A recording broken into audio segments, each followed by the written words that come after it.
Ang unang bagay na ginawa ko pagkatapos kong ipanganak muli sa mundong pre-apocalyptic. Direkta akong tumalon mula sa 100 metrong gusali. Kahit alam kong madudurog ako hanggang maging abo.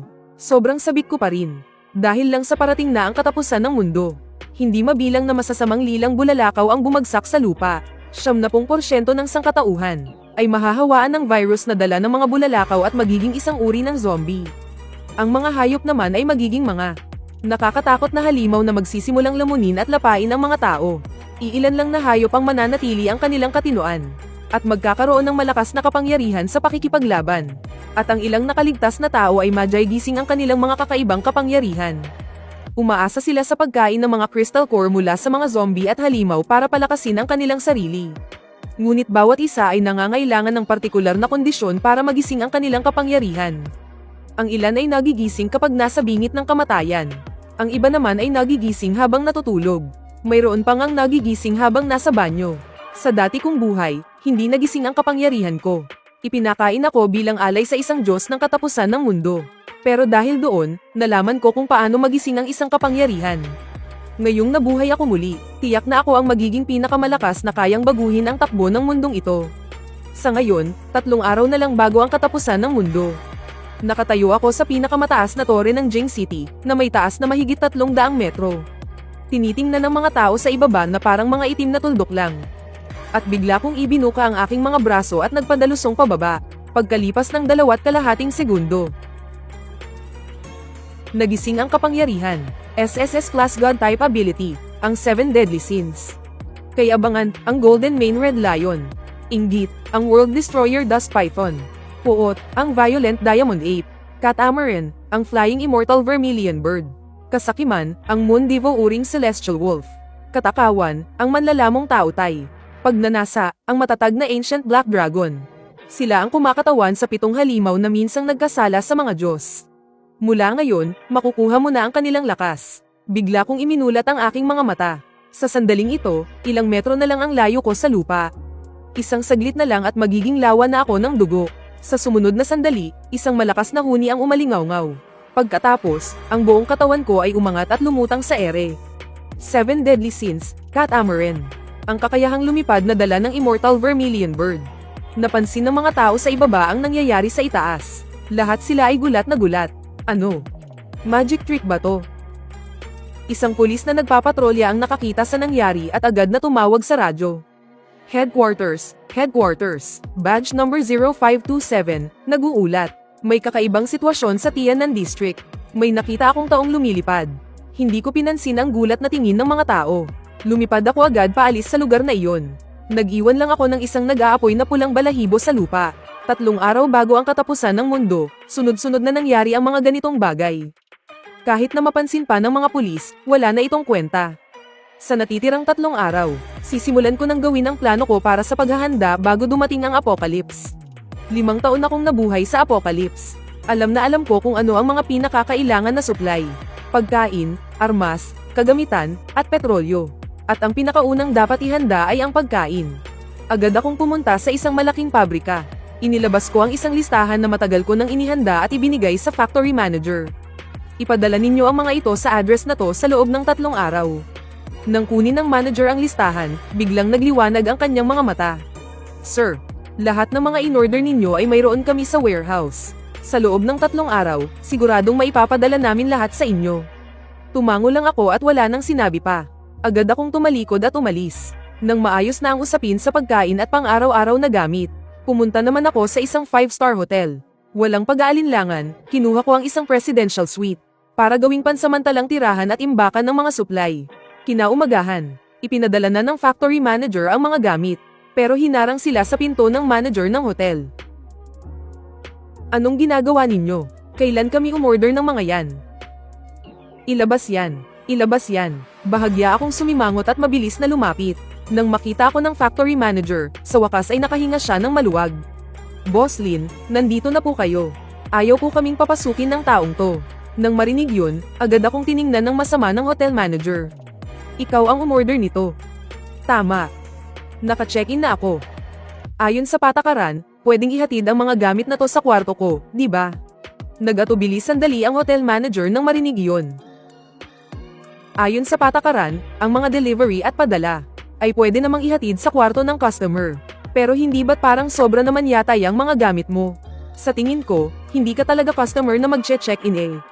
Nandito ka para manggulo, no? Dahil sa sinabi ng manager, napatingin ang lahat sa labas. Nakita nila ang 3 malalaking truck na nakaparada sa tapat ng hotel. Nagkatinginan ng ilang customer nang makita iyon. Mag-check-in ba tong taong to? O ginawa ng bodega ang lugar na to? Lin Xiao. Sa sandaling iyon, isang gulat na boses ang narinig. Kasunod nito, lumabas ang isang batang magkasintahan. Napakaganda ng babae, samantalang ordinaryo lang ang itsura ng lalaki. Mas matangkad pa nga ng bahagya sa kanya si Liu Ruyan. Narinig ni Zhao Heng ang pangalang isinigaw ni Liu Ruyan. Hindi niya napigil ang lumapit. Ikaw pala yung ex-boyfriend na binabanggit ni Ruyan. Diba sabi niya pulubi ka? Anong karapatan mong magstay sa hotel ng pamilya ko? Nang makita ng hotel manager si Zhao Heng, agad itong magalang na yumuko. Pagkatapos ay ikinwento niya kay Zhao Heng ang nangyari, at dinagdagan pa niya ang kwento. Sa huli, hindi pa niya nakalimutang tignan ako at Leitin. Sabi ko na nga ba kung sino? Yung tall unang inagawan ng girlfriend ni Young Master Heng. Kaya pala nang gugulo. Gusto lang palang gumanti kay Young Master Heng. Nang masabi yun, mas lalong napuno ng pandidiri ang tingin ng mga tao sa paligid. Malamig na umismed si Liu Ruyan nang marinig yun. Lin Xiao. Hindi ko akalain na ganyan ka palang klaseng tao. Dati, niyaya kitang dalhin ako rito para mag-overnight pero ayaw mo. Oh, ano ngayon? Ngayong dinala na ako ni Heng dito, naiinggit ka na, no? Natigilan ako sandali. Hey! May inggit sa'yo. May sira ka ba sa ulo? Ayoko nang magsayang ng oras sa inyo. Tabi. Noong sandaling iyon, lumapit ang babae mula sa hotel front desk. Manager. Young Master Heng. Totoo pong nag-book ang guest na ito ng presidential suite sa loob ng 3 araw. Ito po yung suite na katabi ng sa inyo, Young Master Heng. Ha? Nang marinig ito, agad na sinampal sa mukha ng manager ang babae. Unang araw mo ba sa trabaho? Ang isang tulad niya, makakapag-check-in sa presidential suite. Tingnan mo nga ang suot niya. Mukha ba siyang kayang magbayad ng presidential suite? Nandito lang yan para manggulo at maghiganti kay Young Master Heng. Tapos hinayaan mo pa siyang tumira sa kwartong katabi ng kay Young Master Heng.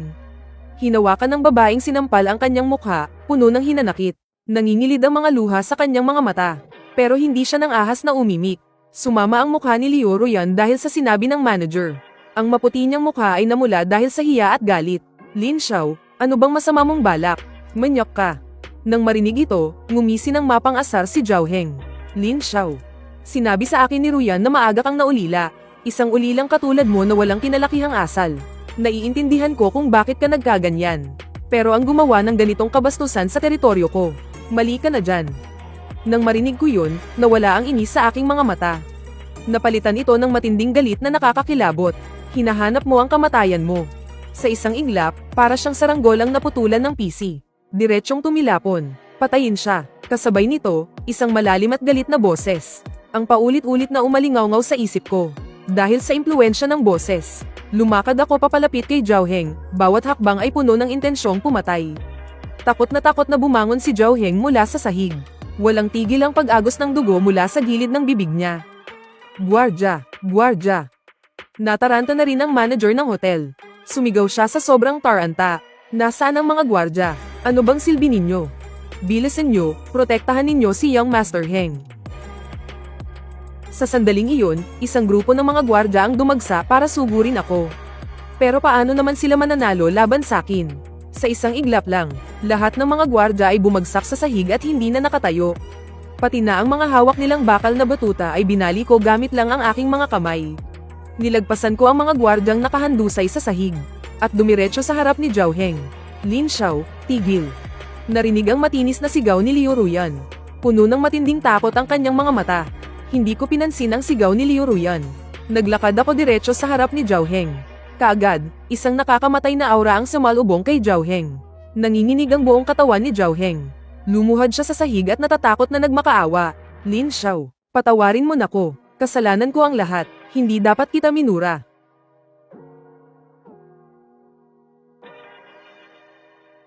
Huwag mo lang akong patayin, kahit ano, pag-usapan natin. Natigilan ako sandali sa pagmamakaawa ni Zhao Heng. Unti-unting lumino ang aking paningin. Posible kayang naapektuhan ako ng worth ng 7 sins kanina. Tiningnan ko ang mga nabaling bakal na batuta sa paligid. At bahagya akong napangiti. Ang karahasang ibinigay sa akin ng worth na to ay karapat-dapat nga sa pangalang Rugging Diamond Ape. Tutal, 30% pa lang ng lakas ko ang ginamit ko. Ang isang abilidad na maladyos ay hindi ganoon ka-simple. Pagkatapos, tiningnan ko si Zhao Heng. Nakita kong halos wala na siya sa sarili sa sobrang takot. Walang tigil siya sa paguntog ng ulo niya sa sahig. Lin Xiao. Pakiusap, maawa ka, patawarin mo na ako. Ipinapangako ko, hindi na kita guguluhin pa. At si Liu Ruyan ibabalik ko na rin siya sayo. Nang marinig ito, natigilan si Liu Ruyan. Itong walang kwentang si Zhao Heng, ibabalik pa ako kay Lin Xiao. Ngunit nang makita niya ang mga gwardyang daing ng daing sa sahig, hindi niya maiwasang magbago ng isip. Sayo na lang ang babaeng ganito. Nang marinig ito, galit na nagmura si Liu Ruyan. Lin Xiao, anong ibig mong sabihin? Isang kuripot at walang kwentang taong tulad mo. At sino namang may sabing gusto kitang makasama? Sakto namang may human tong sasakyan ng pulis hindi kalayuan. Kasunod noon, lumapit ang ilang pulis na nakauniforme. Nakatanggap kami ng tawag. May nagaganap daw na rambulan dito. Anong nangyayari dito? Seryosong tiningnan ng kapitan ang buong eksena. Nang makita niya ang mga security guard na nakahandusay sa sahig at ang mga bali-belang tubong bakal. Napasinghap siya. Agad na nagliwanag ang mukha ni Zhao Heng nang makita ang mga pulis. Sir. Pero, noong akma na siyang magsasalita, bigla niyang naramdaman ang isang malamig at nanunuot sa butong tingin na nakatutok sa kanya. Agad siyang napanginig sa takot. Nang makita niya ang malamig kong tingin, napalunok si Zhao Heng. Pakiramdam niya, kung may sasabihin talaga siya, baka patayin siya sa harap mismo ng mga pulis. Sa sumunod na segundo, bigla siyang tumawa. Sino bang tumawag ng pulis? Sir. Nag-shoot lang po kami ng short film. Baka po napagkamalan lang na rambulan. Nang marinig ito, natigilan muna ang kapitan. Saka siya nagdududang tumingin kay Zhao Heng. Nag-alinlangan siya sandali bago humarap sa mga pulis sa likuran niya at nagsalita. Balik na tayo. Nang makita ito, hindi napigilan ng isang miyembro na magtanong ng pabulong. Teka, Kap, bakit tayo aalis? Kitang-kita namang may mga mantsa ng dugo sa sahig. HMP. Anak mayaman yan ng Zhao Group. Hindi ko alam kung sinong matindi ang nabangga niyan, pero halatang siya ang dehado. Ang dami-daming problema sa syudad ngayon. Sa tingin mo ba, kaya nating asikasuhin lahat? Para atupagin pa ang ganitong klaseng gulo. Habang pinapanood kong papalayo ang mga pulis, saka lang ako napangiti at tinapak ang balikat ni Zhao Heng. Magaling.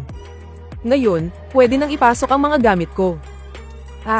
Oo naman, pwedeng-pwede. Makalipas ang isang oras, naihatid na ang lahat ng mga supply ko sa presidential suite. Napatingin ako sa labas ng bintana at napaisip. 2.5 araw na lang ang natitira bago ang paggunaw ng mundo. Handa na ang mga pagkain at pansamantalang tirahan na kakailanganin para sa katapusan.